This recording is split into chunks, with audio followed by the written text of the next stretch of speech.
Well, are you tired and weary today? Hello, I'm Eddie Lawrence, and here's today's devotional thought. Well, let's talk about that weariness. In Galatians 6:9, Paul says, "Let us not be weary in well-doing, for in due season we shall reap if we faint not."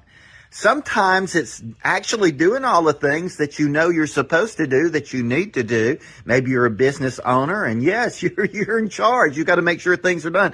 Maybe you're that mom with several children, and you may be working a job, and you're trying to keep the house going. All those kind of things. It's just like more than you can handle.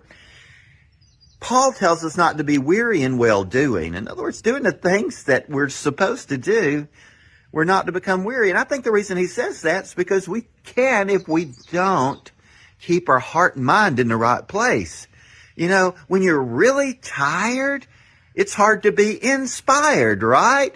You're not like happy about jumping out of bed. Instead, you want to hide under the bed to escape all that stuff that's reaching out for you and wanting to take your energy. And because you're already tired, you feel like you have nothing else to give.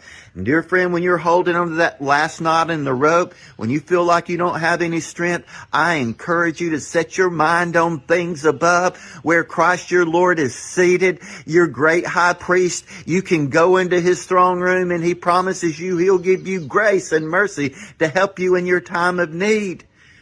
And you may have taken more on than you should have. Oh, thank God there's mercy for those times.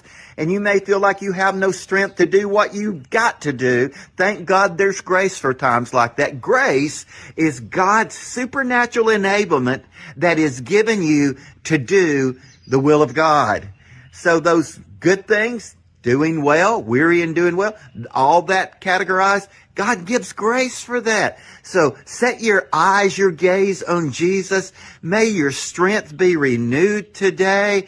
Don't carry that backpack full of bricks and expectations and unfinished things. Don't let that weigh you down and cause you to be weary, because weariness feeds your frustrations. You won't like yourself when you step into that field of frustration and start venting. No, dear friend, ask Jesus for grace today to do what you've got to do. There is a supernatural strength that comes to your natural limitations to help you do what has to be done. So God bless you today. Realize his yoke is easy, his burden's light, and say yes to his invitation in Matthew 11 to come to Jesus so he can give you rest for your soul. Bless you.